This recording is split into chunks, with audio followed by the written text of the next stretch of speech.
Hello, everybody. Tonight's going to be a little bit different. Half the group is missing. Right now, we're just trying to get some things set up right now.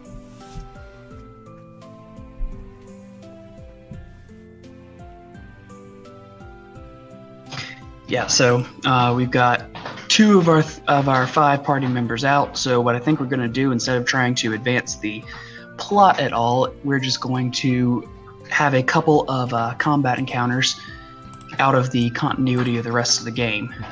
Don't just you mean? kind of. Don't you mean 3? Is Kaze not going to make it either? No, I thought Tyler would have told you.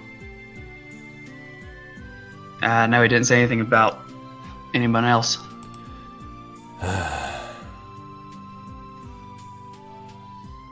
Alrighty then, so we're down the majority of the group then.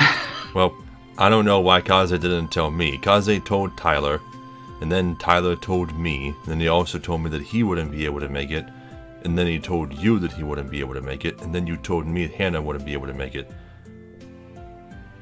Yeah, so seems like it's just been an all-around rough day for scheduling-wise. Really, I had no idea nobody was going to make it. Really, it was very irresponsible of them not to just go straight to you. But I understand that they weren't exactly thinking straight, considering the things that happened to them. Yeah, so yeah, I'd known Hannah wasn't because she's been feeling poorly. She had let me know that she probably was going to send it out, so. Yeah, Kaze's sick, and Tyler had a death in the family. So yeah, it's just the 3 of us tonight.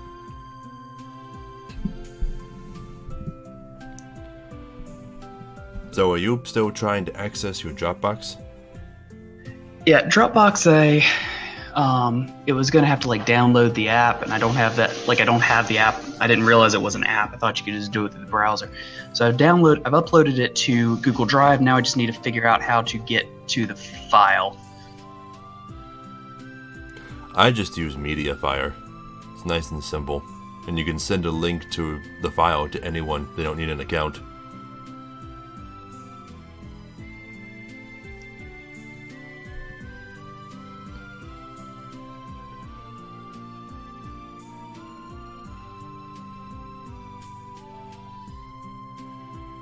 Okay, I've gotten the file on Google Docs basically, and I've got a link. I'm gonna PM that to you. Let me know if you can get to the file and get it downloaded. All right. I thought Google Docs was just for Word documents. I don't know. I'm trying it out. I've downloaded it to Google Drive, which is not specific for a single file type as far as I can tell. So we'll see if it works. What the? I don't think I'm supposed to see that. Okay. Just gotta go ahead and save that, I suppose. It's weird. It's showing me the interior of the campaign file, like the assets folder and the XML files. I don't know. Yeah. That's weird. Yeah, that's what came up when I clicked on it, so I don't know.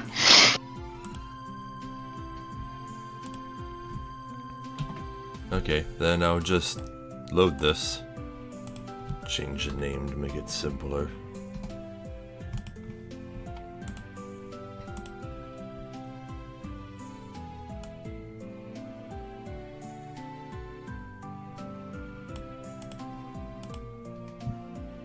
There we go.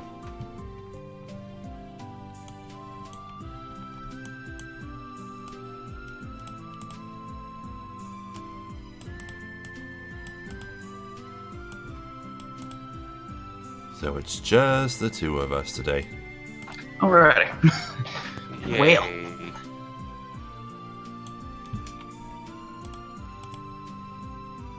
So you said you already got some combat stuff set up, right? Right. I just put together a couple of quick combat encounters, which, again, this is not going to be happening within the continuity of the campaign. We're not going to concern ourselves with how your characters get into the situation, and nothing that happens during these combats is actually going to stick. So, like, if you get killed, whatever, that's fine. It doesn't matter.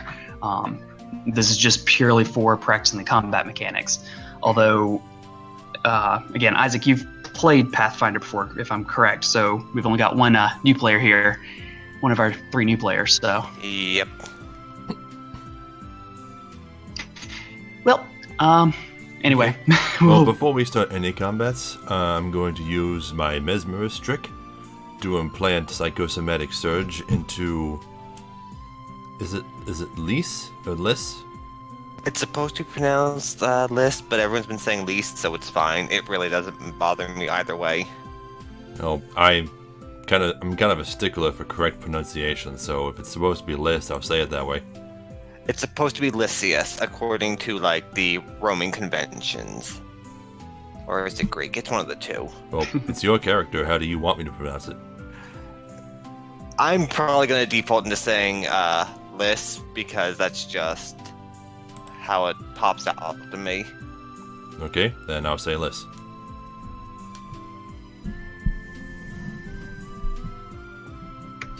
Alrighty, so yeah, those Mesmerist tricks are basically exactly for that. You implant them out of combat, like at the start of the day, and then you can trigger them when the condition is met. In this case, taking damage. Go ahead and shift you guys over to one of the maps I've got up. All right, y'all should be on the tavern map. I see it. Did you move our tokens too?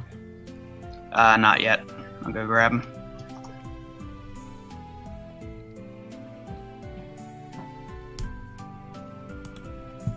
It's a nice map, though.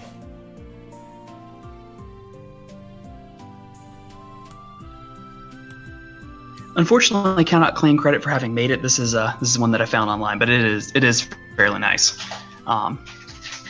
So yeah, this is going to be a random fight in a tavern. Why you're fighting a couple of guards in this tavern, I don't know, but they picked a fight, so here we are. So yeah, just go ahead, place you guys somewhere in the tavern itself, and we'll get started.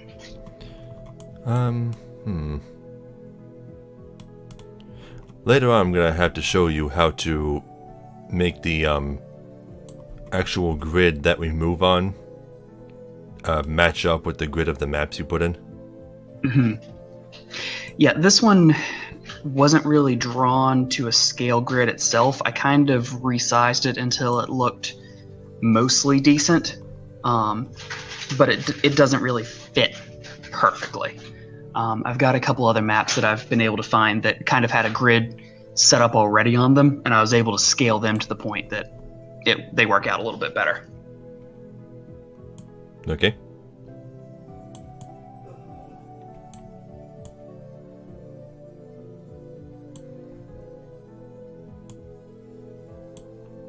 So, what are we doing? Like I said, just place yourselves inside the tavern, like at one of the tables or whatever.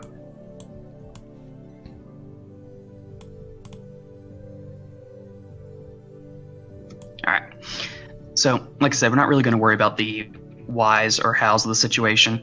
You get, like I said, you guys are in a tavern, hanging out, doing your own thing, and some people pick a fight. So, again, this is mostly just for the practice with the rules and whatnot. Alright, let's go ahead and get initiative rolled here. That soldier ordered medium rare instead of medium well. They all have to die. Fair enough. After a heated debate about steak doneness preferences, blades have been drawn.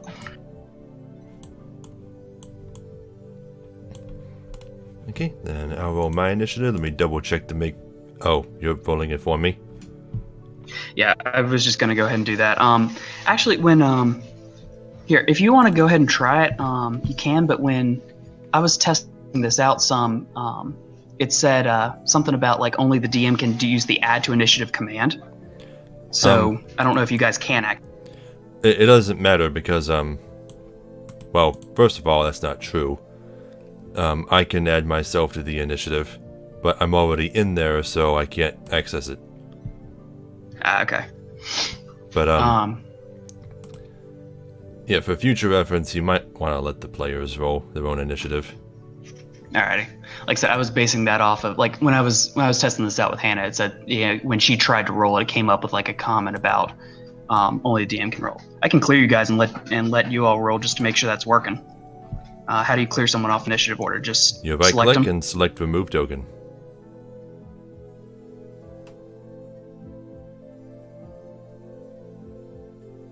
I know I can't actually roll my own, but I do have a button that I made for that. It just won't add me to the thing. Okay. Do you have your initiative check macro? Yes, I made an initiative check macro. The one that's under my selection says I can't roll it because I'm not the DM. Yeah, that's what I was saying. Like that's what came up earlier when we were testing it out. Only the GM can perform add to initiative? That doesn't make sense. I let my players roll for their own initiative all the time.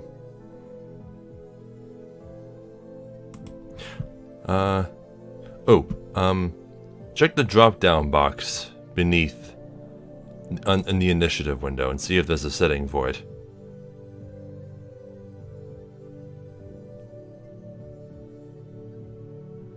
Not that I can see. Owner permissions. Let me try. No, that's just a checkbox. So can add PCs. That's weird. Because I let my players add themselves to initiative for years and years. I've never had that problem. I'm using the code that you had sent me for the initiative check macro. Yeah, no, it's this is peculiar. We'll have to look at it later. Yeah. All right. I'll add you guys back in then.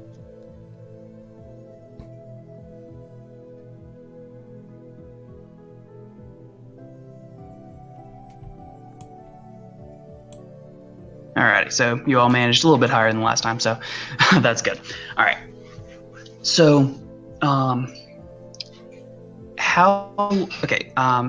how familiar are you? Like, how much have you looked over the rules for, like, combat and actions and whatnot? Well, it seems very similar to 5th edition. You get a move action, which lets you move a maximum of up to your speed in feet. You have to spend an extra 5 feet for every other diagonal movement, or for moving into difficult terrain. Yep, and you also get a standard action, and some things are swift actions, also known as bonus actions. You also get free actions, and there's also immediate reactions, which are just like 5th edition's reactions, and immediate actions, which are the same thing, just it's an action you can take outside of your turn. Right. Now, right, do you yes. now do you only get one immediate action per round, or do you only get one immediate? Do you get one immediate action and an immediate reaction per round?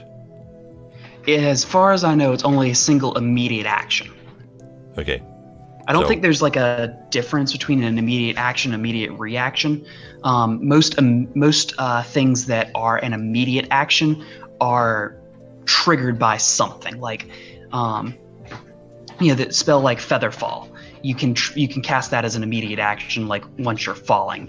There's a spell, Stone Shield, which you can cast as an immediate action in response to an attack being declared on you, which will bring up like a wall of stone between you and the target that you can use for some cover.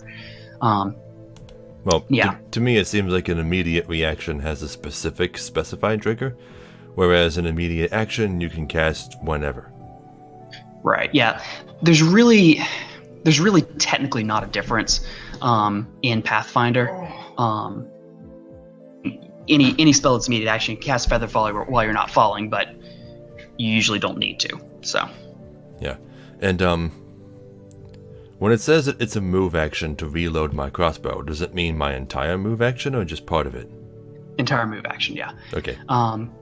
Also, one thing that I don't believe is a factor in 5th edition, you can also, as a free action, take a 5-foot step. Just move 5 feet in any direction. That does not provoke attacks of opportunity. 5th edition normally has that. speaking. Okay. I couldn't remember if they did that or not. They call it phone. shifting. Yeah. You can't use your 5-foot step if you use your move action to like actually move your speed, but you can use your move action for something else. Also, attacks of opportunity work a little bit different. It's not just leaving their threatened area, period. It's leaving any square that it threatens. Like if you try to like walk past someone who's hostile, you will provoke attacks of opportunity. But anyhow, let's go ahead. Let's start. That's some of the details of this we can get into. Okay, go ahead. I have one more question. Is there a thing where you can get extra movement by not using an action? Yes. So you can use one of your standard actions as a move action instead. You can't do the reverse. You can't spend your move as a standard. But if you want to move your full speed, or twice your speed rather, you can basically just spend both your standard and your move. You can also, as a full round action, run, which lets you move up to 4 times your speed, I believe it is, if you want to like 4 times your speed. God damn. Yeah. So, but that has a couple other penalties. Like I think you take a penalty to your AC because you're not able to like focus on dodging, I believe. No. What are some of the things that I can do with my action besides attacking? Like, is there a dodge? There is a total defense action, which you use your standard action. Maybe it's a full round as well. I don't see the total defense action used very often at all. And in fact, I'm not sure I've ever actually seen it used at the table. But that will give you a boost to your AC. You can also choose to fight defensively, where you take a penalty on your attack roll in exchange for some extra dodge bonus. How much of a bonus?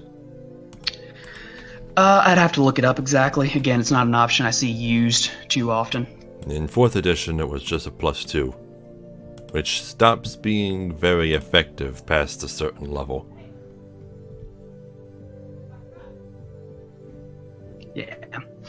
I don't think very much in terms of, for either fighting defensively or total defense. I believe fighting defensively is +2 and total defense is +4, if I'm not mistaken. All right. So, if we don't have any other questions here immediately, it is this. Yeah. There's the total defense. There it is. Isaac posted that on the chat there. Yep. Thank you, Isaac. I figured that would be easier than explaining it. I need to find the DM screen for Pathfinder and print myself out a copy so I have a cheat sheet. Yeah. There are a lot of like fiddly little like specific actions you can take. A lot of them don't really see much use, so you don't have to worry about them too much until they're relevant. Anyhow, so like I said, it's this first soldier's turn. He won initiative. He's got a normally a 30-foot movement speed. It's 20 feet since his armor reduces if you're wearing medium or heavy armor. It will reduce your movement speed. So he's going to go ahead and take his turn.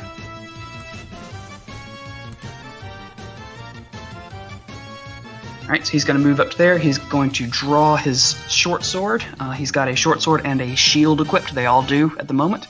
And he can't really move otherwise, so he is going to ready an action. And that just basically, you declare a particular action you're going to take. You declare a trigger. In this case, he's going to attack whoever comes next to him.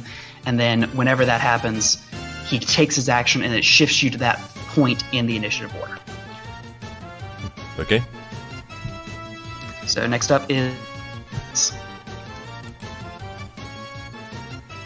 Let's see. I am actually going to go ahead and do total defense with my position because I don't want to move into their range there. All right, that's fair. And that's my entire action. All right, so +4 to your AC for 1 round. Yep. And you are just holding position. I will actually move back 1 and total defense to give her a better shot. Alrighty. Because I'd be right in her line of sight. Yeah. All right, see, how do we decide this is pronounced? Demisha? I say Domisha. Demisha. Okay. It makes it sound more feminine that way. There. Okay, so I've got a few plans. Let's see. I didn't write down. I'm assuming it's a free action since it's just staring. What kind of action Hypnotic Stare is? Hypnotic Stare is a swift action to engage it, and I believe it is a free action to maintain. Swift. Okay, let me type that in. I don't remember seeing that in the description.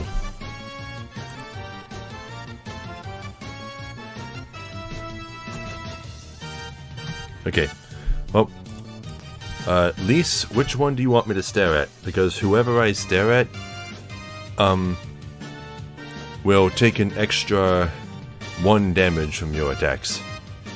How long does that effect last? It's once per round for as long as I'm staring at them. Go ahead and do Soldier 1, because he's going to move into range of me first. Soldier 1? Okay. Demisha has started to stare at Soldier 1. Now, what kind of action is it to draw or stow an item? To draw or stow an item is a move action. You can also draw an item as part of moving your speed. So the soldier, when he moved, he also drew his sword as part of that. If you're just standing stationary and drawing a weapon, it's still a move action. Okay, so if I drew a weapon and also fired with it... That's your move and your standard. Okay, then that's what I'm going to do. I'm going to draw my light crossbow, and can we assume that it's preloaded? Sure, that's fine. Just this first shot? Yeah. Okay. I usually assume that about crossbows.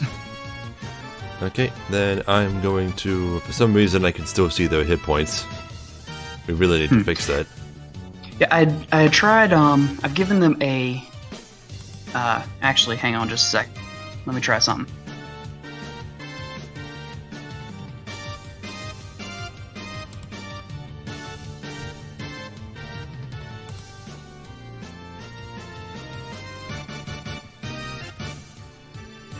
Alright, can you see the hit points now? Oh, no. Okay. Yeah, I made a different,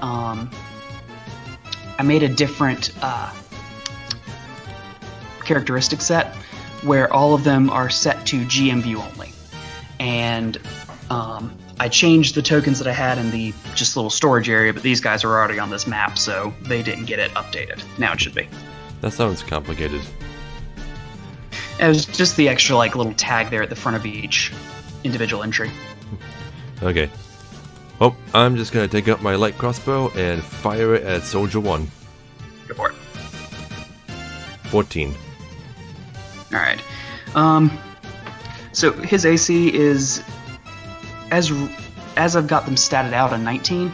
I think just for purposes of this, so we're not being absolutely useless, I think I'm going to drop that to a 15. Say these guys have less armor, but still, that is not quite enough to hit. So you fire, and he is able to duck behind his shield. Actually, wait, he hasn't acted yet. All right, that's another thing. If you have not acted in the initiative, even if you're not in part of a surprise round, you attack against flat-footed AC, which doesn't involve their dexterity. So in that case, since his flat foot is 1 less than his normal, the 14 is enough to hit. So he tries to dodge out of the way. He does not. And he looks unhappy, but he's up and fighting. I'm pretty sure I knocked him down to 1 hit point. Yeah, you did. Okay, well, that's all my actions, so there you go. Alrighty. Soldier 2 also stands up, draws his weapon, and let's see. That's another thing. My players were also normally able to go to the next person in the initiative list on their own. They click the little button that says next, but I don't see that. It's up in the top of the initiative window for me, is it not there? Not for players, no. Huh. This is all very strange. Maybe there's something about the campaign settings that has it wrong. I can fiddle around, see if I find anything about that. Okay. Alright, so Soldier 2 is going to be a little bit cautious, draw his weapon, and just kind of move up. Soldier 1 is going to be a little bit braver, go ahead, move forward, and try to take a stab at Lise. What is Lisa's AC? His stat block is showing a 10, but with a 15 touch AC, I don't think that's correct. It's a 21 currently with the bonus from total defense, because he's got a 17 when he's not flat-footed or touch. You should probably put that in your stat block then. Yeah, I will do that as soon as I can, because my thing is still glitching out hardcore. Alrighty, that's fine. So he needs a 21 to hit with his short sword. And he most definitely does not make that. There, I switched to the 17. And yeah, he definitely wasn't hitting with that. Yeah, so. Next up, we have another soldier. And he's going to start moving a table this way.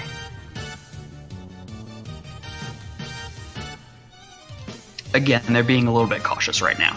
So he's just going to use his move action and not just go ahead and rush all the way forward. So at least you are up. I'm going to go ahead and stab at Soldier 1 because he seems rather wounded. That way Demisha can not have to focus on him next turn. So, but of course that means drawing the rapier as my move action, obviously. Right. Since after I did that last turn. Well, yeah. I forgot to think about it last turn. I mean, you're level 1. It's not like there's a lot of benefit you get out of full attack versus regular attack yet. Yeah. So, gonna go ahead and... Oh, that's a 25, because I rolled a 20. Okay, so that is a critical threat. The rapier's crit range is 18 to 20, so anywhere on that range will threaten one. Not that it actually matters, but go ahead and...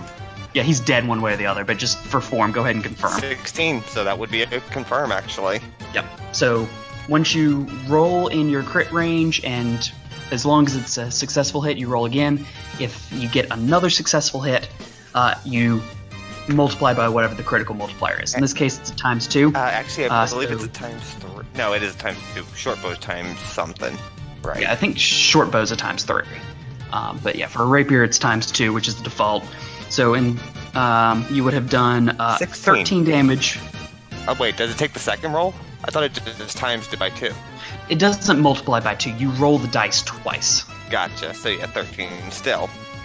+1 for the Mesmerist Painful Stare, and Soldier 1 is very, very dead. What? Okay, couple questions. Go for it. Do NPCs die instantly upon hitting 0? Or is it like a thing where you can decide whether or not they die? Strictly speaking, the GM can decide. By default, no. Death occurs when you reach a negative hit point value equal to your Constitution score. So these guys have a Constitution. NPCs? The same is true for NPCs. Generally speaking, most DMs, myself included, will, for just like regular normal level NPCs that don't actually matter that much, unless you want to try to take a prisoner, they'll just declare them dead once they hit below 0. I can't remember if that's an official rule or if it's a house rule, but yeah. Strictly speaking though, even if we were using that rule, he was at 1 hit point, he just took another 14, so he would be at -13, which is already more than his Constitution score. That attack would have killed him outright regardless. Okay.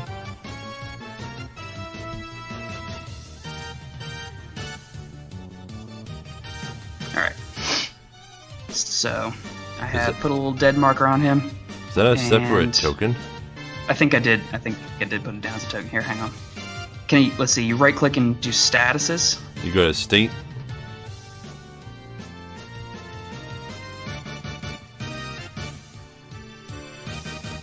State. Got it. Dead. That works too. Alright. Yeah. If you want to change the state symbol to that dead symbol that you just had, I can show you how to do that later. Okay, that's fine. Like I said, this will work for now. So, he is crumpled on the floor, completely no longer living. Alright, Demisha, you're up. Okay, well, first I gotta use a move action to reload my crossbow. Then I'm going to use a swift action to Do I have to use a swift action to change the target of my stare? Yes. Okay. Let's see. Lisa's okay with the soldier in front of him. I'm gonna change my hypnotic stare to this one. Okay. Okay, so move to reload, swift to change stare, and I'm gonna fire a crossbow bolt at him. Alrighty. 10. So, yeah, not quite enough to hit. He is able to catch the bolt on his armor and keep moving. Okay. It would have only rolled a 1 on damage anyway. That was unfortunate. Alright, Soldier 2 is going to step forward. I was also staring at him, though, so I would have gotten an extra... What is it? An extra... Extra D6 on damage. Yeah. Which, actually, I think that means you would have knocked down the other soldier from your first hit, but not Soldier quite. 1 would have been dead, and I would have taken out Soldier 2. Yeah. Yeah, I forgot to add that in, but anyhow, it's not a huge deal. Like I said, if you all die here, it's not gonna stick. It's not gonna matter.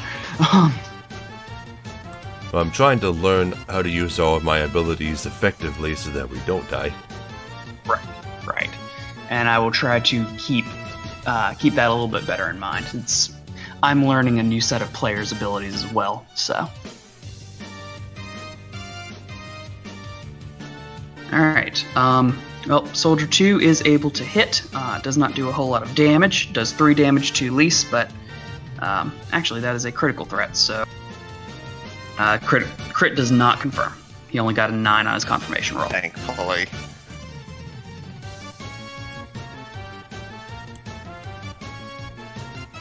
That would have hurt a bit. A little bit, yes. You've got Psychosomatic Surge. I can protect you if something happens. Yeah, so he just took damage. Do you want to trigger that? It's an immediate action that happened that you can decide whether or not to take when he takes damage. How much damage did he take? Took 3 points. 3 points? It depends. Do you want to get 1d8 plus 1 temporary hit points, or 2d8 plus 1 if you're actually going to get KO'd by something later? I'd say hold on for now because I've got 7 health left. Okay. Alright. Soldier 1 spends his turn being dead, and now it is Original Soldier's turn. So he's going to advance forward like so, and also make an attack with his short sword. And with a 7, that also misses.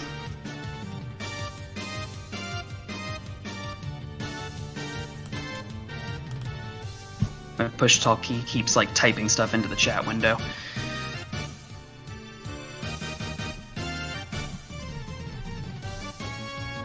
Alright, Lise, you're up. I'm going to swing at Soldier 2 because I'm not very happy with him. Can imagine. That's an 18, so let me go ahead and roll for a critical confirmation again. Yep. 13, that would be a no, I believe. 13 will not confirm, but that is still 5 points of damage to Soldier 2. He is also not happy.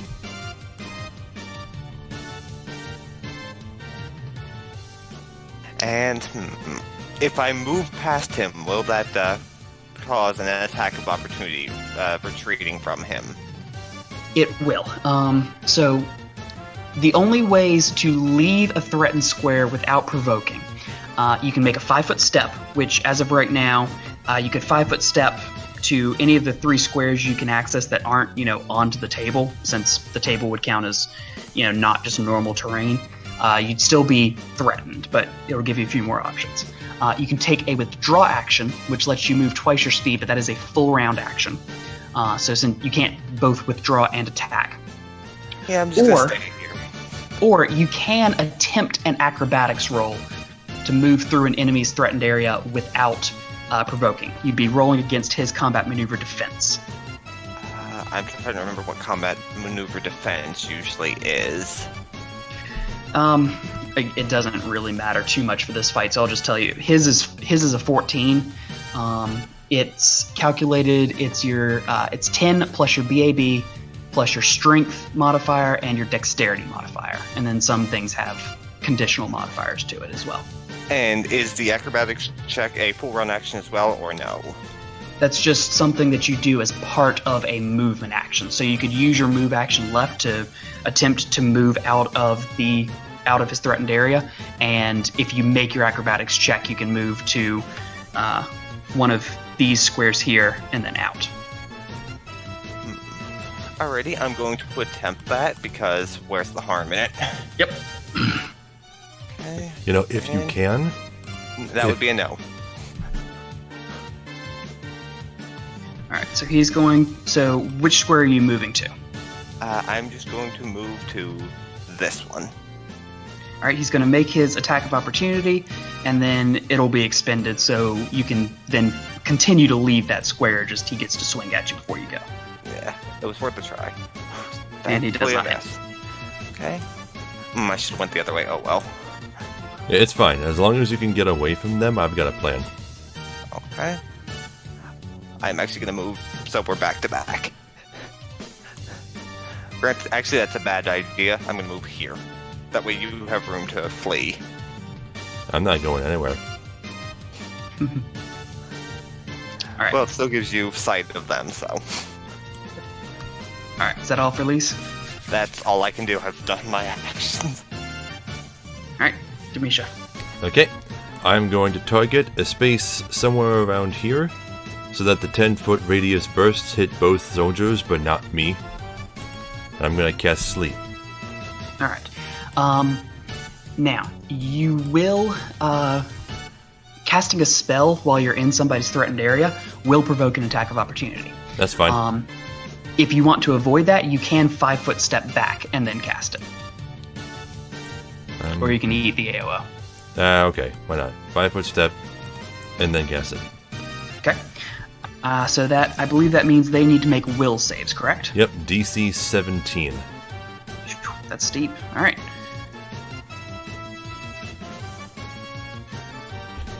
Alright, this is for the just soldier who you have stared, so he takes a -2 penalty to this on top of what he rolls.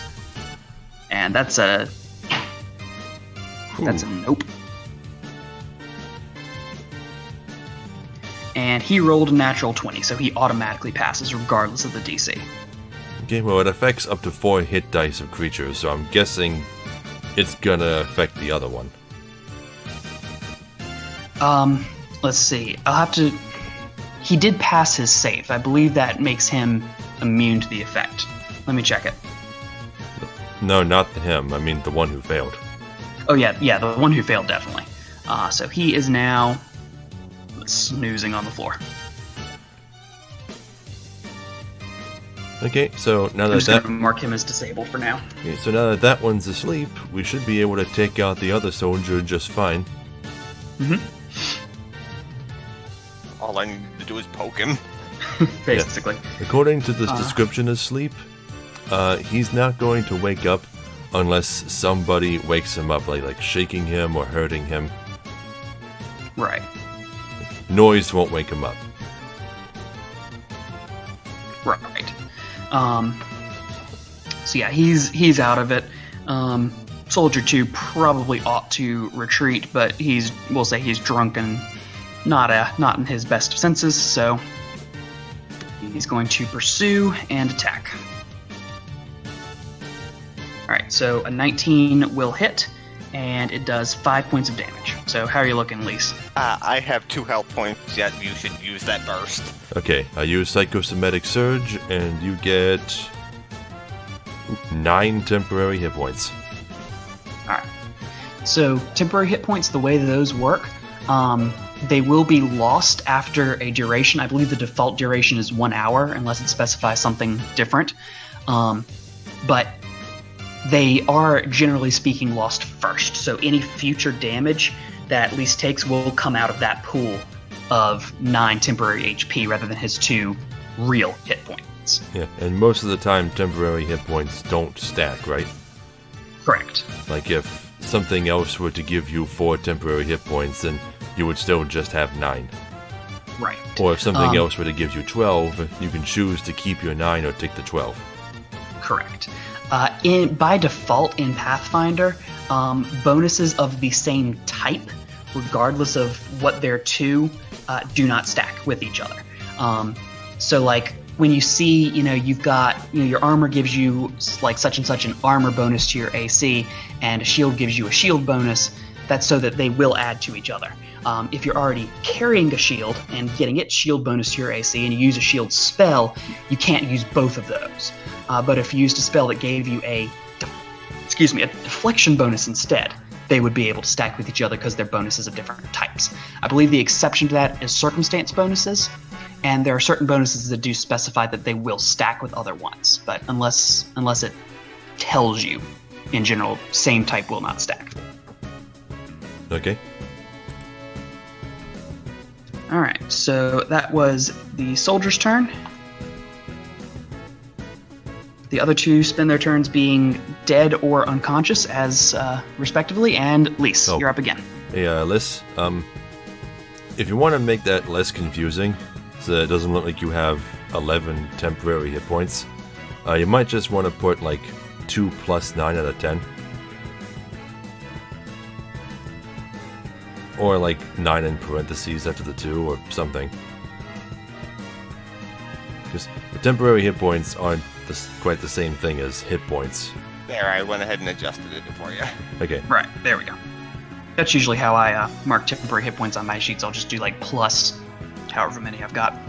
I can't really move at the position I'm in, so I have no choice but to attack. You could climb on the table. That's okay, I got your back. I'm not giving him another attack. I'm going to attempt it. That would do it. Yep, that hits, and 3 damage, and he looks unhappy with you. Like, more unhappy than he was. I'm guessing I was missing by 1. Okay, so... I can't really go anywhere, so I'm staying where I'm at. Okay, so now how does cover work? Cover, partial cover is a 20% miss chance. Full cover is a 50%. And basically that's done, there are a bunch of rules for it, but it's usually just done by, the DM adjudicating. Given your situations, you would be firing into a melee right now. I think that would take priority over whatever cover your ally would give you from being in between you guys. That's not what I mean. I mean, like, how much more AC, if any, would the soldier get against a crossbow bolt if I were to shoot him from here with my ally in the way? Yeah, that's what I'm saying. Like, I think the fact that your ally's in melee with him, like that effect would take precedence. So, rather than your ally giving him cover. I cannot remember the default rules for cover from like creatures. Generally speaking, if it's an ally in the way, I assume that you can, shout at him like, hey, I'm firing, and you can fire past him. For firing into melee, you do take a -4 penalty if you want to avoid having a risk of hitting your ally. If you don't take that penalty and you miss, you could potentially shoot someone else who's in melee with your target. Okay, how about this? You said that people can draw or stow weapons while moving, right? As part of the same action? Yes. Can I load my crossbow while moving? Strictly speaking, no. No. Because it itself is a move action. They're both move actions, but it's specified under the rules for drawing a weapon that it's either a move action by itself, or you can do that as part of movement as a move action. That's a special rule for drawing a weapon.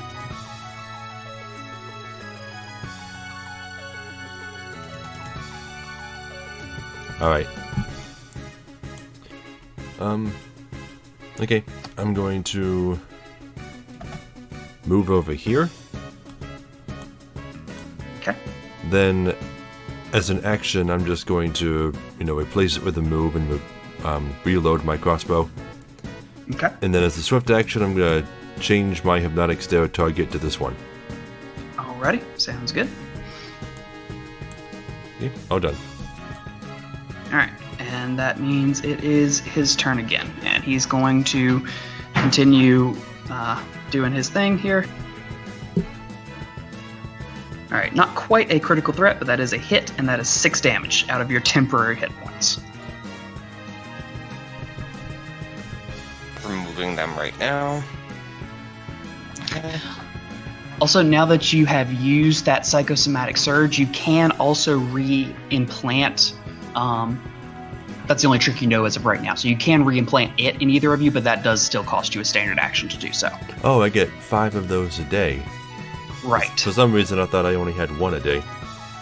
Yeah. You get multiple uses, but you can only have 1 active at a time. Okay, I should have used another one on him. All right. Well, this combat very well might be over right now, depending on how well how good your attack roll is. So, I'm praying and I'm stabbing. That would be a no. that would in fact be a no. You still have your move action if you want to do anything with that, like 5-foot step away from him or anything like that. Yeah, I'm just gonna 5-foot step back. Okay. And that opens it up. So now Demisha is no longer firing into melee, and it is her turn.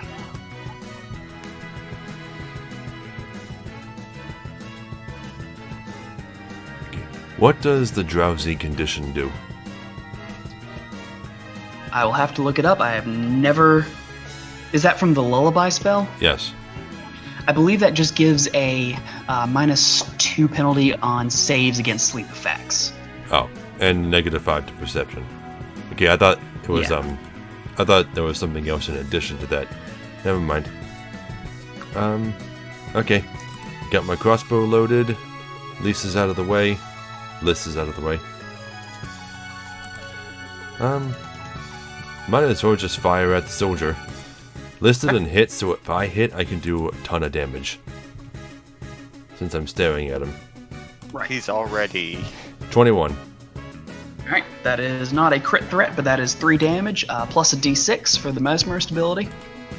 Not that you extra, actually so need it. 5. Alright, so he is down. And again, technically speaking, he was at 2 of 8 hit points. So he is now at -3. So technically speaking, he would not be dead. He would be unconscious and he would be dying. So the way dying in Pathfinder works, each turn, you make a Constitution check in order to stabilize. It's a D20 plus your Constitution modifier. The DC is 10 plus the number of hit points below 0 you are. So right now, this guy would have to make a 13 Constitution check in order to avoid dying, and he's got +0 Constitution, so it'd just be a straight D20 roll. I actually have an important question right now. Sure. You said he had 8 hit points? Mhm. I did 5 and then 3. He should have been dead before my last attack roll. I thought you did 3 and 3. No, He I was did af- 5 and 3. Because I did the Okay. 18, which was a 3 plus 2 equals 5. And then I failed my crit roll. And then I did 3 the next turn. Okay, I may have been looking at the damage from the failed crit roll then, in that case, because I had him marked as 5 out of 8 after your first attack. Yeah, he should have taken 5 damage on the first attack. Okay, in that case, that's my bad. That's what this is for. Yeah, I'm getting used to this system as well for running combats. Better to make these mistakes now when it doesn't actually matter, than get one of you guys killed in an actual session. If you're gonna be anything like me, you'll still make those mistakes from time to time. Oh yeah, definitely. But at least know a few things to look out for. So.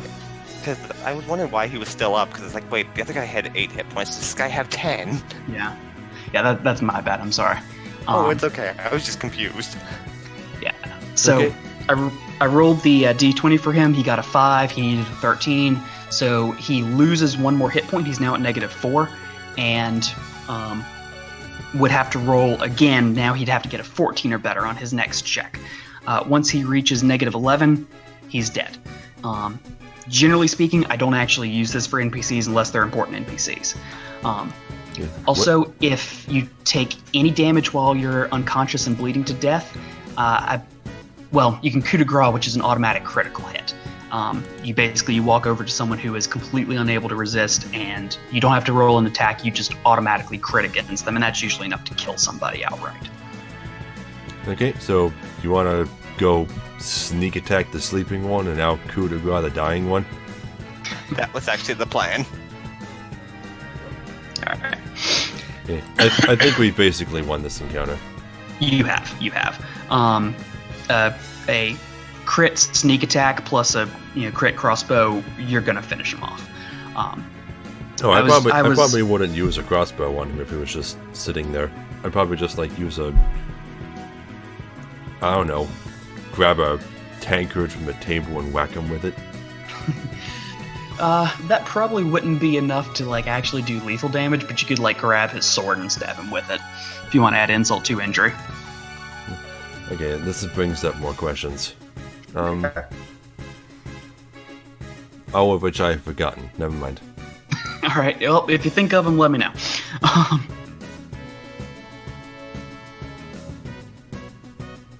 Is there a way I can just clear an issue? Oh, there it is. I remember one. How do you handle the recovery of arrows and bolts?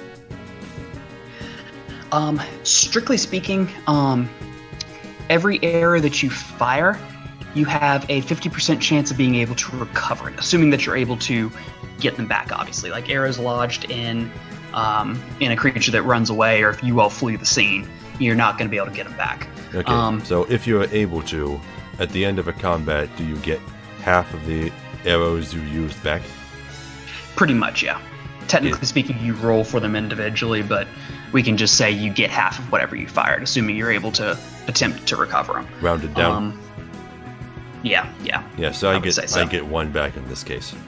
Right. Okay. That's Honestly, that's the same exact thing I did for my 5th edition games. Yeah.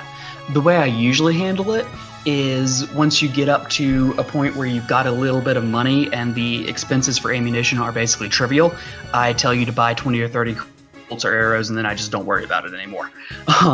Unless you're using special, enchanted arrows. But yeah.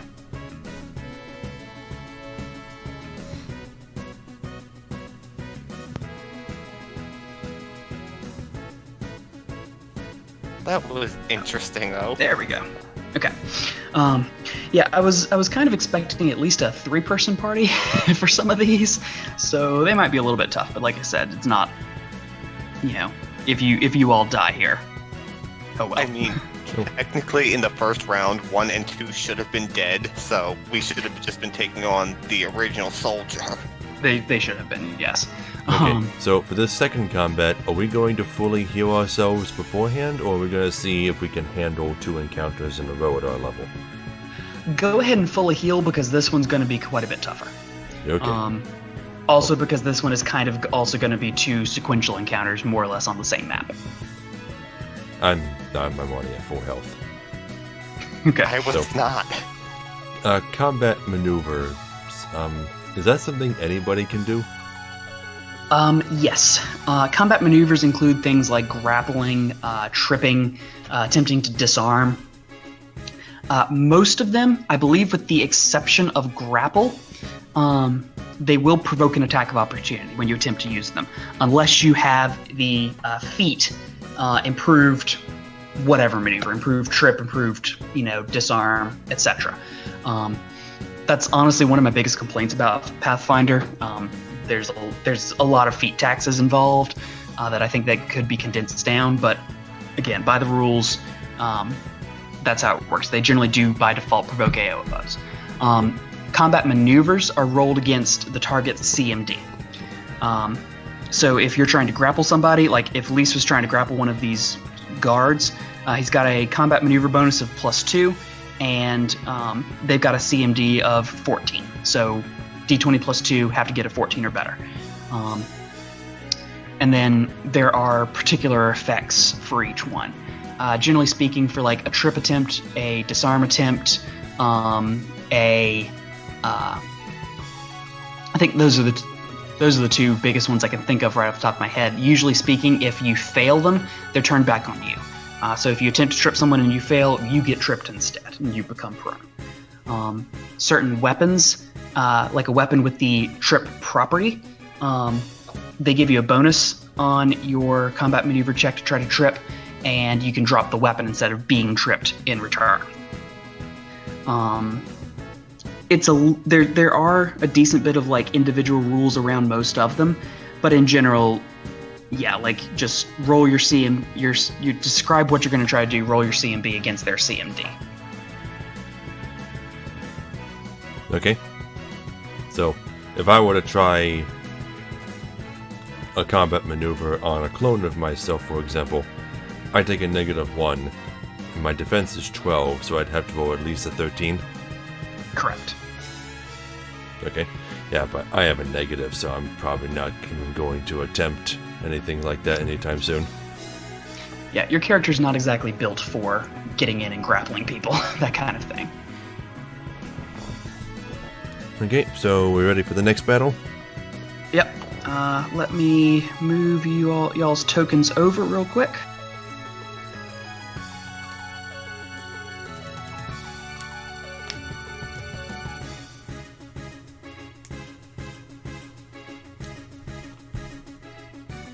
Alrighty, and y'all should be on the Desert Ruin map now, yep?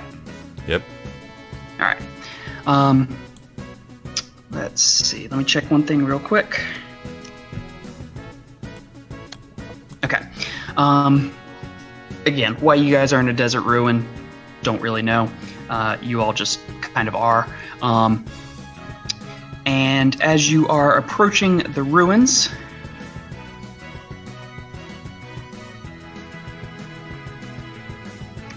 a group of fairly large, about dog-sized beetles burrow up out of the sand and begin moving towards you. Fire beetles. This reminds me of the Tomb of the Grub King. And I forgot to give these guys macros. Alright, hang on just a second.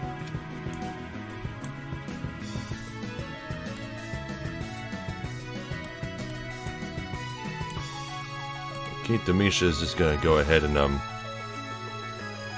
give Lisa a psychosomatic surge. Sure, go for it. What I wouldn't do for a paladin to be tanking hits right now. Yeah, we're both Alright. kind of squishy. We're To be supposed to. fair, the rogue isn't meant to be fielding the enemies. But you do have higher AC and hit points than me. Yes, but apparently my initiative is not in my favor today, even with the +5 modifier. Apparently not. That's fine. I think I might be able to take care of these guys for you. Oh, well, I have a plan. It's just, question about the lighting. Is it, bright, normal, or dim lighting? We'll say it's... Sunset? Let's see, yeah, we'll say it's sunset. In the areas that are kind of in shadow on the map, it's dim. Everywhere else, it's normal, but on the lower end. Make sense? Okay, that's all I needed to know. Because I can darkness once a day. Nice. Honestly, not to criticize your character decision or anything, but in most adventures, it's kind of suicide to play as any creature with sunlight sensitivity unless it's specifically taking place in a dark area. I don't have it, though, because I took a special racial modifier to get rid of it. No, okay, then why were you asking? Because I have the spell Darkness. I Okay. can cast it once a day as a person. Okay. Alright, I'm just editing one thing real quick. Like I said, I forgot to set up these guys' macros beforehand. Oh, while you're doing that, I have a question. Alrighty, go for it. Okay, how does the radial burst of a spell work? Does it take cover into consideration, or does it depend on the spell? A burst, I believe, does not go through hard cover, but it would kind of wrap around it. So like if you cast a 20-foot burst, say here, it would kind of go like 5, 10, 15, 20, but it wouldn't hit like back this way. I believe that's correct. A radius is just stopped by something it can't get through. Okay, so if I targeted this spot here with sleep, it would hit these two beetles, but would it hit this one? No. Well, it's a burst. Yeah. Yeah, so I don't believe so. There's bursts, there's emanations, and there's radiuses, and they've got slightly different ways that they work. Actually, now that I yeah. think about it, it wouldn't hit this one. I had to target here. Or just here. Okay. You think it can handle one beetle?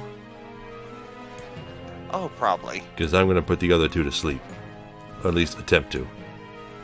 I mean, that will work because I had a plan as well. Okay. So you cast for your... Well, here, hang on.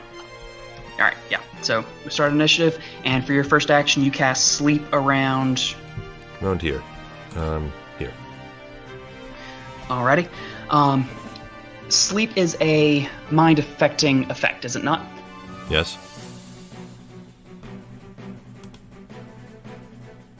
Alright. So you cast the spell, and these creatures have the vermin creature type, which means that they are, in fact, immune to mind-affecting effects. So Wait, they continue scurrying towards you. Well, actually, is it mind affecting? Because now that I look at it, I don't see that anywhere in the spell's description. Oh wait, here it is. School. Mind affecting. Yep. Yeah, the things in brackets behind the schools are descriptors. So as a sleep spell, or as a mind affecting spell rather, your sleep spell isn't going to be effective against mindless creatures, which vermin count as being mindless effectively. It wouldn't work against undead. They by default have immunity to mind affecting. It wouldn't work against constructs. I believe oozes are also immune to mind affecting. I'd have to double check that though, right off the top of my head. Well, oozes, constructs, and undead I get, but vermin? I mean, they sleep, don't they? They do, and it's a little bit weird. Like, they also don't have an intelligence score. Like, not that they have a low or an animal intelligence score, they just flat out do not have intelligence score. I don't know exactly why Pathfinder has made vermin immune to sleep, but they are. Typically speaking, a lot of the vermin creatures are both like large types of, insects, like giant beetles like these, or giant spiders. They also count for like swarms, and I can understand not necessarily being able to just put an entire swarm to sleep, but yeah.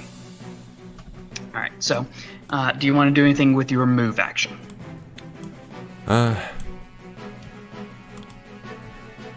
Pull out my crossbow. All right. Okay. So, I measured it. This is the fire beetle that's closest to us, distance-wise.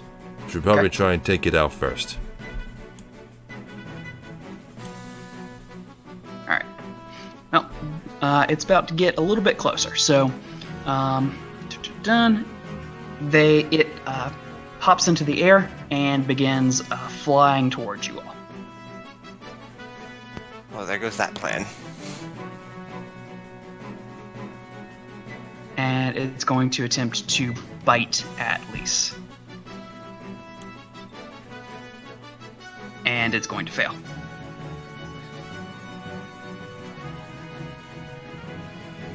Not by much, though.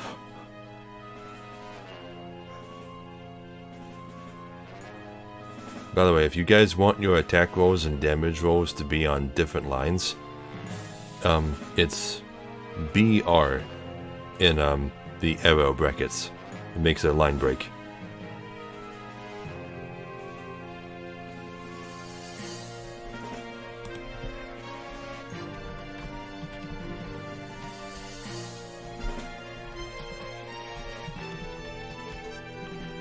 Like that, but with another arrow on the left. That's actually Okay. good to know. Thank you. Nice. Yeah, thank you.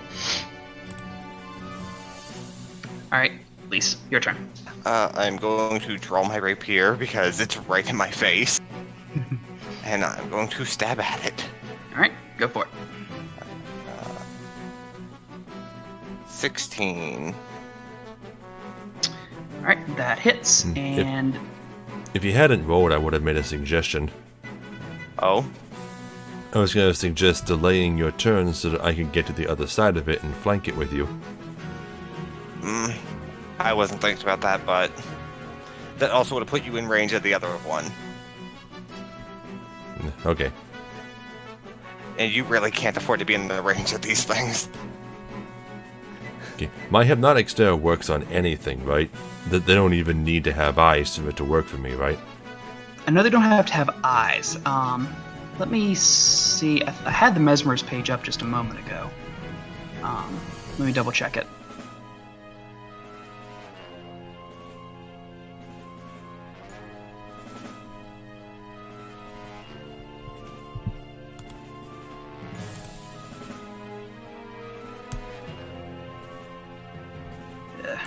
They don't have the sidebar on the D20 PFSRD for the occult classes.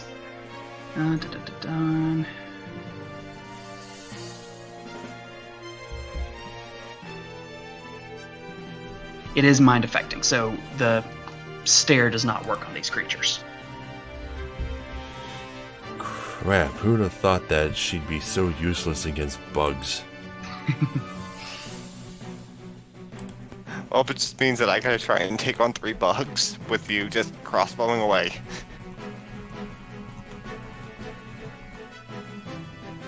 Alright. And yeah, was that all for Lisa's turn? That's pretty much all I could do because taking the step would actually put me closer to the other enemy. Yeah, it would. Well, there's space out here, right? Like, we can go out here, right? Yeah, you can. Okay. Yeah, there's no like solid wall at the edge of the map that I imported. That's kind of why I also did this little like background behind it. It looks a little bit janky, but it gives you a little room to move off the edge of the map. Alright, that one moves forward, and Demisha is up. Light, detect magic, mage hand, lullaby, dancing light, sleep, hypnotism. All of my spells are worthless. I can't use hypnotic stare, I can't use painful stare. All I can do is keep granting temporary hit points to Liss so that he can tank everything for us. Alright, how does point blank ranged attacks work? Point blank, if you are firing a ranged weapon and you're adjacent, you provoke an attack of opportunity. Alright. You can avoid that by just 5 step. foot stepping away. Yep. 5 foot step, and then I'll fire at the beetle next to Liss. Alright. 12. That is, in fact, good enough to hit. And 2 damage is enough to kill him. Yay. Okay, so they're not as tanky as I thought they were gonna be. Yeah, they're small. They don't have many hit points. These guys are fairly weak. But they're also beetles, and they tend to have hard shells, so I was expecting higher AC. Yeah, it's like they are small, so they do get like a +1 for their size, just because they're little and they're hard to hit. I think they just have a +1 natural armor. Like they have hard shells, but not that much. Alright, well, that's all from me. Alrighty, this little fella is going to attempt to avenge his friend, and is going to miss pretty wide, and would not have done much damage if he had hit. I don't think And these, I don't think these bugs have a concept of friends or avenging. Probably not, given that they're, basically mindless, but still. Probably not, but I am going to go ahead and stab the one that dared to offend me. Whoa. That should hit. Most definitely, and you in fact killed him right off. And that actually puts Fire Beetle 1 at a bad position, because he will have to go all the way around to get to me. But Well, he could also he can get to also- Demisha, so I'm going Oh, yeah, he can do the corner, can't he? Yeah, he can. But I was thinking he could probably go this way and get to Demisha. Yeah, he could. He could. I'm going to Do that. 5 foot step right here to block the way. I don't see why Alright. the beetle would go after me, since you're closer. I'm still... Actually, you have a point, though. Because that would block your thing. Your crossbow. It doesn't matter. We'll just go with this. All right. Yeah, it doesn't. It has an intelligence of nothing. It doesn't really have a concept of outflanking or going for the squishier targets. It's just like food. That's true. And this still puts it... Yeah, it's definitely not hitting. But that Yeah. one. Not that it would matter one way or the other. But yeah, your first attack with 1d6 plus 2 damage. Basically, the only reason you didn't one-shot that first one was because you rolled minimum. Anything other than a 1 on damage for your rapier, you kill him. Once I'm level 3, that won't be a problem when my dex works instead of my strength. Yep, dex Okay. damage, which is nice. Liz has got this. I'm just gonna spend my turn reloading my crossbow and starting to move further along into the ruins. Okay. So, I'm done. Alrighty. And Lise. I'm going to play Whack the Beetle. With a beautiful 19 and 8. And again, critical threat, but not that it actually matters. You have skewered him on your rapier again. Well, it wouldn't have been critical because it was a 14 plus 5. Oh, you're right. But it didn't matter. And I'm going, since he's no longer threatening me, I am going to follow along. Okay, now do you want us to move in initiative, or can we move freely until an enemy spots us, or vice versa? I'm gonna go ahead and address that. So as you kill the last beetles, you hear kind of like an ominous rumbling growl from further within the ruins. Do we see it? Not yet. Because I can see it. Yeah, I just put him on the map. You hear him. You hear him in that general vicinity. It, rather. Alright, so it rolled the same initiative as Demisha. I didn't bother like setting up like line of sight blockers and stuff for this map. I was mostly just pulling something together really quick, and I still need to play around with that a little bit more. So again, the creature and Demisha both have the same initiative roll. So what you do to break those ties, whoever has the highest dex score goes first. So Demisha's is a 16. It has a 15, so she does still go ahead of the creature. So, it is Demisha's turn. You do not see the creature back there in that corner, but you hear something large moving around further in the ruins. Okay, now might be a good time for the two of us, being the stealthy mofos we are, to roll stealth checks. You can very well do that. Right. My result is a 12. Okay? Then And- pull up my modifier. Well, yeah, with Demisha, what are you doing with that? Are you just standing still, or are you trying to move quietly? I'm trying to move quietly, and I'm gonna be walking mostly behind cover, looking around corners. Okay, go ahead and move. Go ahead and move where you're. Okay. Excuse me.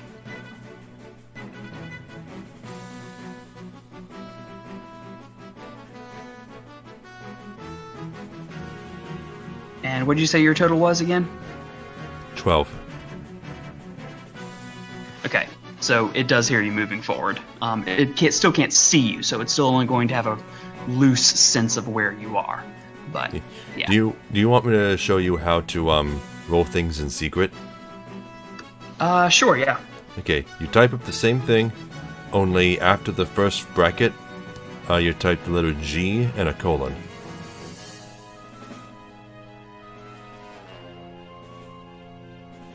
Okay, did you see the D20 roll I just made? Nope. Alright, cool. Good to know, thanks. Did it show up in italics for you? No. to me, it looks exactly the same as the other one. But I've got the 1d20 plus 7, and then I just have a straight 1d20 roll that was a 15. Let me try something.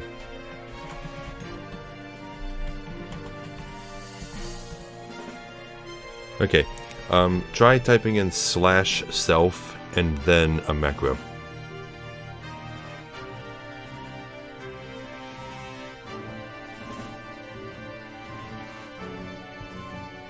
Is that in italics?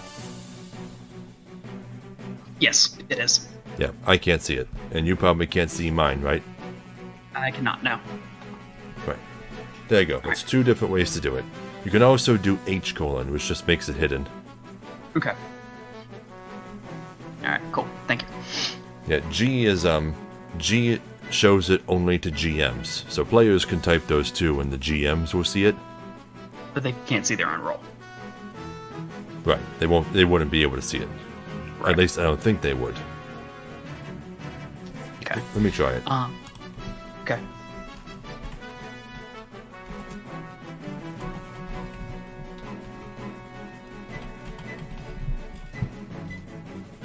Oh, I can't see it. Can you see it? Yeah, I just see that you rolled a d20. Yeah, but I don't see it. Okay. Okay. All Yeah, right. it's a few different ways. Cool. Alright, so I'm going to say that terrain like this over here, like these places, probably not the broken gate, but like over here, this little rubble over here, that counts as difficult. Okay. So he's going to go ahead and start moving. Alright, so that's going to be 20 feet effectively.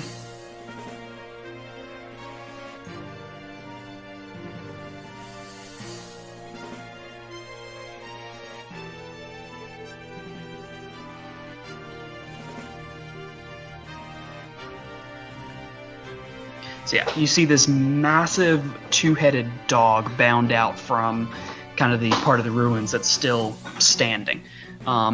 It is scarred, it looks mangy and diseased and rather sickly. As it moves forward, one head is fixed on Lise, the other head is sniffing the air but appears to be looking in the general direction where Demisha is hiding behind the wall. Is this not a wall? I'm gonna say that these are like low walls, like you can crouch behind them, but like you can see standing creatures over top of them. Yep. Okay. Well, hiding's not going to do me any good now. All right, you're up. Okay, so since you said they are standing height, I can fire over them with no penalties? Yes. Okay. Since there's no point in me stealthing, he sees me. So I am going to move to here. And I am going to draw my short bow while I'm going. Okay. And I believe that the loading is not an action with bows. It is not. Okay, so I'm going to go ahead and fire from here at him. Because I don't like anything that looks like that. So, let's see. Wow, that was pitiful. Damage-wise, yeah, but you definitely hit. You get a glancing blow at least. That also establishes who he wants to go after first, so that works in our favor. Fair. And that's my turn, because I've spent all my actions. Yeah, All right, Demisha. You just stay in front, and I'll keep giving you temporary hit points, okay? That's probably how this is going to have to go. Okay, so would anything mind-affecting work on him? He's not a vermin type creature. You would need to make a knowledge check to identify exactly what creature type it is. But basically, unless it's construct, which you can see pretty well, this is not a constructed creature. Unless it's undead, which most undead things aren't necessarily diseased. Chances are good mind affecting will trigger on him. Okay. Then I'm going to use the swift action to designate it as the target of my stare. Okay. Right, and then I'm going to fire a crossbow bolt at it. Alrighty. 13. That is just enough to hit. Okay, I'm gonna add my painful stare damage to that as a d6.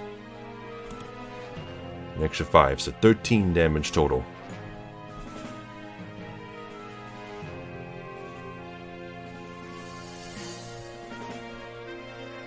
Alright, it is definitely looking worse for wear. Alright, and then I'll use the move action to reload and I'm done. Alrighty.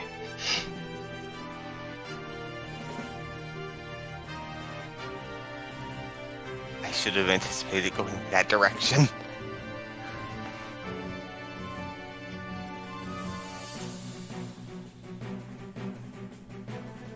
Alright, he's going to move around to there, but that is more than his move speed, so he's using both of his actions to get to that point. As you can see, this is a large creature. He's taking up a 10-foot by 10-foot space instead of 5-foot by 5-foot. By default, large creatures have a 10-foot reach, but certain creatures do not. This is one of them. He only has a 5-foot reach on him, so he can only attack you if he is adjacent to you. Okay, I have a question. Since I have my bow drawn, will it take my action to drop my bow and draw my rapier? Like, will it take the move action or the whole standard action? Just a move. You can drop an item as a free action. Okay, I'm dropping the bow behind me where it'll be safe, and I'm pulling my rapier because he's right there. And I'm going to go ahead and take a stab at him. Okay. If you do want to hold an action, he's very nearly flanked. What does holding an action entail? It's been a while. So you just declare what you're going to do and what condition you're going to do it under. So in this case, I will attack it when Demisha enters a flanking position. And then at any point between now and your next turn, if that condition is met, you can declare that you're stepping in with your readied action. It happens immediately before the action that triggered it. Excuse me. So like if you say, I want to ready an action in case somebody attacks one of my allies, your ready to attack would go off before their attack. And then assuming they survive, their declared attack would go through as they initially set it. And it places you immediately before that action. So in this case, if your trigger is Demisha doing something, it would put you right before her in initiative order, which is basically the exact same place you're in right now, effectively. Yeah. Okay, how close is she to flanking it? Like, I can't tell from where we're angled. Would she have to move to the other side of it, or...? I would just have to be on the opposite side of it, so on its next turn, when it moves one space out here in order to hit us, then we'll be in flanking position, and you can attack it before it does. I'm going to go ahead and hold my action in preparation to flank, then. Well, strictly speaking, it can't hit you guys right here. Oh, it can reach over those walls. Okay, then what can I do? Again, the flanking rules are a little bit wonky, but I believe if you are here, it will, if you draw a line, it does cross over. Well, wait, how do I get there? 5-foot step would not work, but you could 5-foot step back, climb over the wall, and then move to one of these spaces, and you'd be flanking him. But that would take the entire action. It would, yes. Okay, I would recommend just attacking, because I actually had something else in mind. Alright, go for it. I'm just going to go ahead and attack then, because that was my plan, because I didn't see us flanking this particular creature with where it was positioned. Yeah. 12. That is not quite enough to land a hit. When I finally get a good damage roll, too. Yep. Alright, so move action to draw, standard action to stab him, so that's all for you? Yep, that's it. Alright, you can 5-foot step if you want to. I don't know how... That wouldn't be really effective, because that would put Demisha in its range as the primary target. Yeah. And that's not what I want to do. Yeah, alright. Demisha, you're up. Do you want me to try putting it to sleep? You can attempt it. I mean, that would make it easier for me to get a critical on it. I mean, with a sneak attack. It only works on 4 hit dice worth of creatures, and I don't know how many this thing has. I mean, I imagine it's it probably has at least 3. I imagine it's probably only like CR1, maybe. So it might. I don't know. It has 3 to 4 because it's taken 14 14 hit points already. So it would mandate it has at least 2 hit dice. Okay. I'm gonna target somewhere over here and cast sleep. All right. Do you want to step back first, or Oh, because yeah, again, sure. right as Sure. you're standing, you'll eat the AOO. 5-foot step, Okay. and then cast it. Alrighty. Hey. And you are staring at him, so he takes a -2 penalty on his will save. And I imagine the DC is more than 8. It's 17. Yeah, so. He's taking asleep. a nap. Yep. He flops over and starts snoring. Both of his heads snoring. Sneak I gotta attack. look up sneak attacks. Alright. Been So- a bit since I sneak attacked. Again, you can just coup de grace at this point. So you don't have to roll an attack. It's an automatic hit, and it's an automatic critical. So instead of, 1d6 plus 2 with your rapier, Yeah. you roll that twice. So 2d6 plus 4, and your sneak attack damage does not get multiplied, but it still does apply in this case. Okay, so it would be 3d6 plus 4. Yes. Okay. Let me put that in right. I almost put 3d4 plus 6. That would not be correct. 13 damage.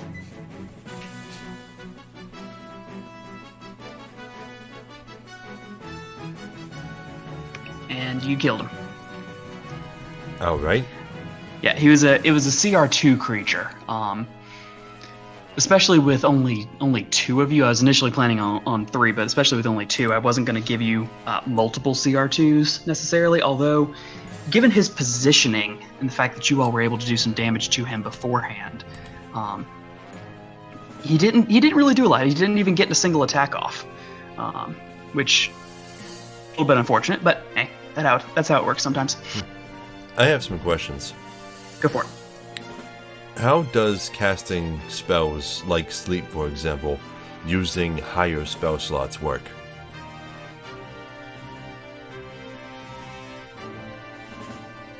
In general, in Pathfinder, you don't. The only real way of doing that is if you take the Metamagic Feat Heightened spell, and then you can, if you're a prepared caster, prepare a heightened sleep spell at 2nd or 3rd level, or in your case, you would just be able to cast it. But since you are a spontaneous caster, since you don't prepare which spells you're going to have beforehand, it would take you a full round action to apply metamagic to one of your spells. And the only real effect that would have, is it would increase the save DC. Instead of being a save DC of a 1st level spell, it would be a save DC of a 2nd or 3rd level. So there's no way for regular sleep to affect more hit dice. Correct. I'd have to get a stronger sleep. Correct. That said, there are quite a few spells in Pathfinder. In fact, most spells in Pathfinder. Well, I don't know if I'd say most, but a lot, especially a lot of your damage-dealing spells, they do automatically scale with your caster level. So like a fireball, it's a 3rd level spell. When your level 5 wizard casts it, it does 5d6 damage, if I am not terribly mistaken. I believe that's 1d6 per caster level for fireball. When a 20th level wizard casts it, it's still only a 3rd level spell, but instead of 5d6 damage, it's now doing 10d6, which is the cap for fireball.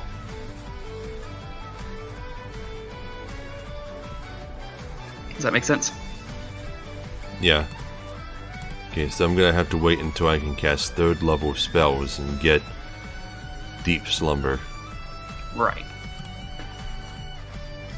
But given at first few levels, you're not going to have too many enemies that are going to that sleep is going to be ineffective on based on your hit dice.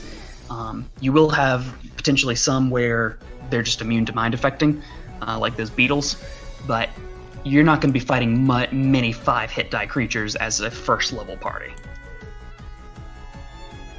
Okay. You all were speculating some. He had this creature, in fact, had 3 hit dice. Excuse me, and as I said, he was CR2. Okay. Yeah, I'd been speculating he had at least 2 or 3 because he'd survived 14 points of damage. Right. Unless he had a stupidly good Constitution score, you're not going to eat that on 1 hit die and keep coming. Okay, so, anything else? Those were all. That was the only 2 combat encounters I had put together for tonight. So it'll make it a little bit of a short session. To be honest, I'm surprised we got through all of that in an hour and a half. Combat in Pathfinder tends to drag on, but well, you only the fact got that we 2 only players. had 2 players helps. Yeah, that helps. So yeah, I guess unless you all have more questions for me, or unless you all want to just toss something together on the fly, that's all I had put together for just our impromptu combat practice session here. I think I've got all the basics. It's very similar to 5th edition. It is. They're working from the same core mechanics. There are some changes, and a lot of those are the little fiddly bits that you don't necessarily have to worry about too much unless you're built for them. Like, Demisha doesn't have to worry too much about how grappling differs in Pathfinder versus 5e, because she's not going to be doing that much. Well, if she happens to die, I've got a great idea for a backup character. Okay.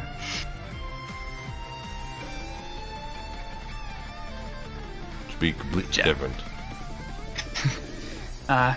You wanna go ahead and share, or you wanna keep it just as a surprise in case something does happen to her? I'm still working out the details. It's gonna be a samurai, Okay. but I'm trying to figure out whether or not it's a. It doesn't really seem like having Dex fighters in Pathfinder is a good idea. You can do it, but it's tough. You want weapon finesse, and that's going to restrict the set of weapons that you can choose. So light weapons, you can use weapon finesse with. I'm betting the there are katana isn't among those. It might be. I honestly cannot recall. The katana, maybe. But getting dex to damage in Pathfinder is fairly difficult. Unchained rogues get it, starting 3rd level. That's like Isaac was referencing. Elise will have that in 2 more levels from now. There are a couple feats that let you do it. I think it does have to be with a slashing weapon, though. Piranha Strike, I believe, gives you dex damage maybe with one specific weapon. But yeah, it's not the easiest to build for unless you're going for a full-out ranged combat build.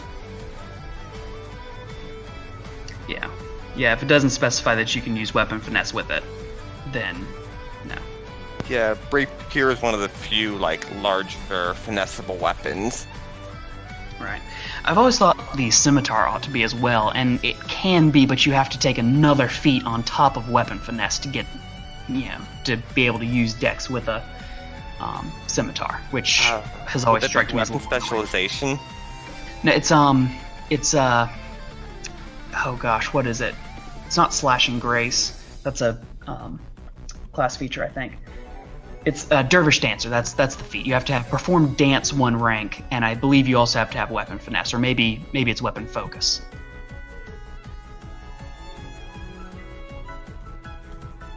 Yeah, because weapon specialization is for fighters, but that's something entirely different. Trying to find the list of weapons. Here we go. You got it. Katana doesn't come up when I control with it. Eastern weapons? Oh, it's a different page. Yeah.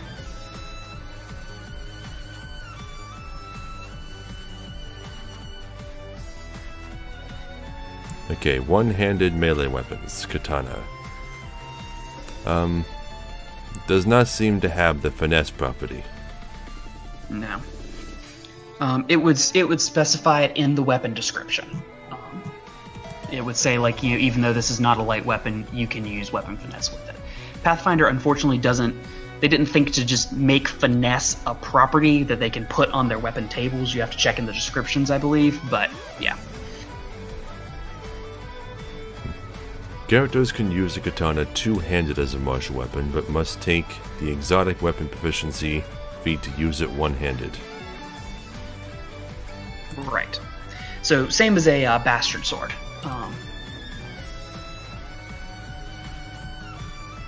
Does the samurai have to do that? Do they have to take that feat? Let's see. Samurai might have proficiency with the katana just by default. Let me check it. I'm pretty sure it does. Just I need to know whether or not I'm gonna be forced to use it one-handed or two-handed.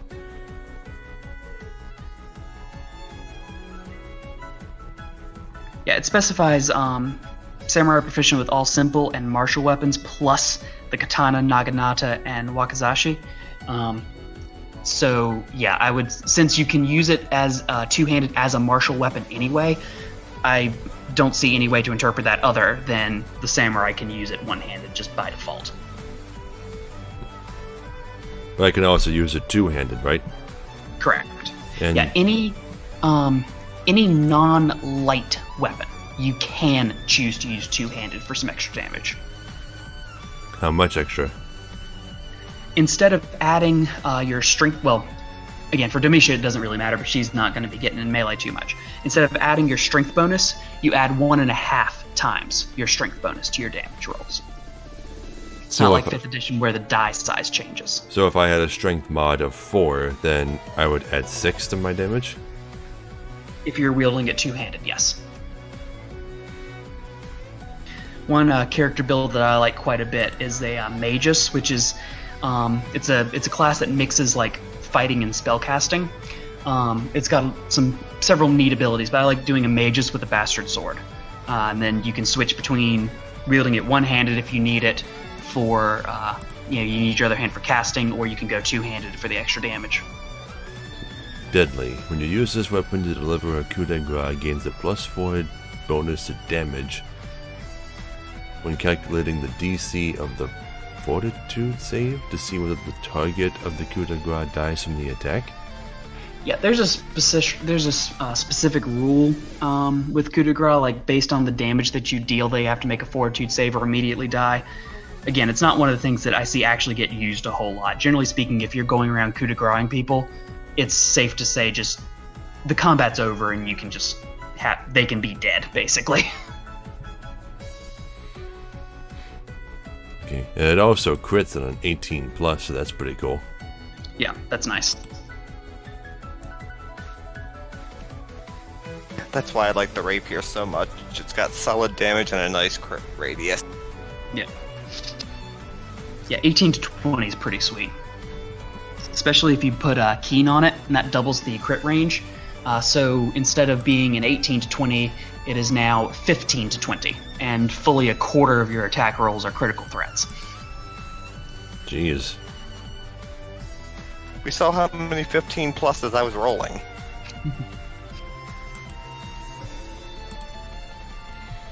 Okay. I think that's all for tonight, at least for the stream. There are a few technical things that we gotta go over. Alright. How to fix the initiative stuff. Yeah. Let's see if I can play around with the... Right. I'll look around in settings a little bit, I guess. Alright, so I noticed a few people came in to watch. Thanks for watching. So we'll see you all tomorrow night with more Dragon Quest. So good night.